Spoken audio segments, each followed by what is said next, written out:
नमस्कार दोस्तों 8वां वेतन आयोग को लेकर के एक बहुत ही बड़ी अपडेट है।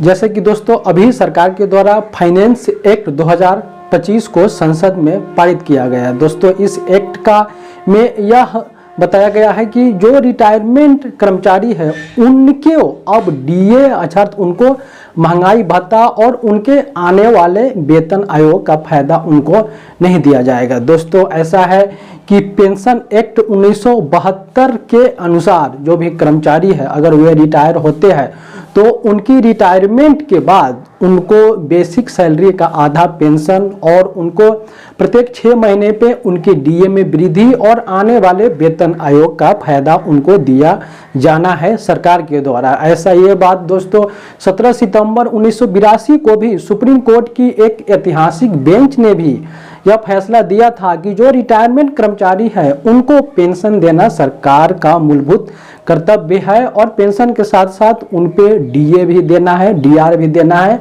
और उस पे समय समय पे जब वेतन आयोग आता है तो उनका फायदा भी उनको देना है।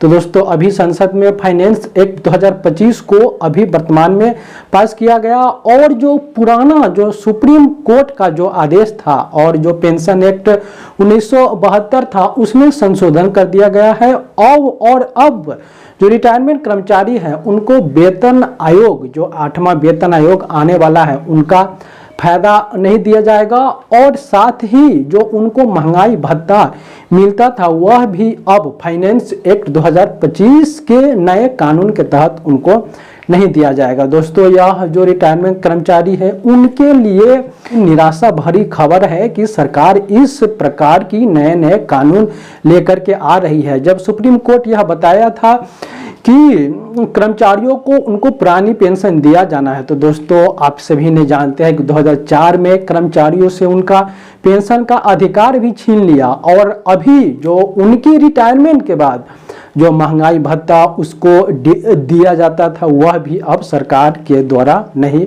दिया जाएगा। हो सके दोस्तों जो 8वां वेतन आयोग का फायदा है वह रिटायरमेंट कर्मचारियों को अब नहीं दिया जाएगा। तो यह दोस्तों एक रिटायरमेंट कर्मचारियों के लेकर के यह एक बहुत ही बुरी खबर है कि उनको आने वाले समय में उनको आर्थिक नुकसान सहना पड़ेगा। ऐसा नहीं है दोस्तों जो सरकारी कर्मचारी है जो रनिंग कर्मचारी है उनकी भी अगर अभी देखे तो 8वां वेतन आयोग की घोषणा तो कर दिया गया है लेकिन अध्यक्ष और सदस्य की नियुक्ति अभी तक नहीं की गई है।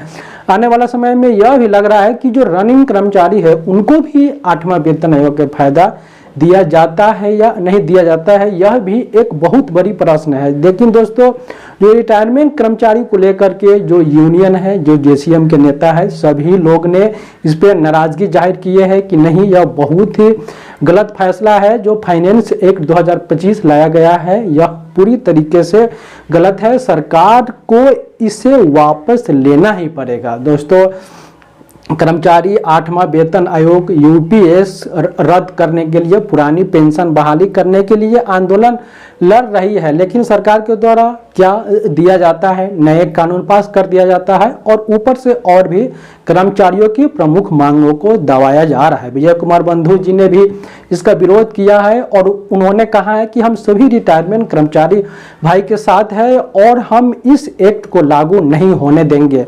हालांकि दोस्तों इस एक्ट का अभी कोई भी आधिकारिक घोषणा नहीं हुआ है लेकिन यह जो एक्ट है फाइनेंस बिल 2025 पारित हो चुका है। यह जरूर अगली माह से आने वाले समय में जरूर रिटायरमेंट कर्मचारियों और रनिंग कर्मचारियों पे यह कानून जरूर लागू कर दिया जाएगा। अभी इसको लेकर के कोई भी आधिकारिक घोषणा नहीं हुआ है डायरेक्ट की इसको लेकर के कर्मचारी यूनियन है वह धरना पर बैठ जाएगा तो आंदोलन करने लगेंगे। इसीलिए इनको धीरे धीरे नियम को इम्प्लीमेंट कराने को लेकर के सरकार इस पे अपनी विचार जाहिर की है। तो दोस्तों यह एक तरह से बताइएगा तो यह एक बहुत ही कर्मचारियों को लेकर के एक तरह से काला कानून है।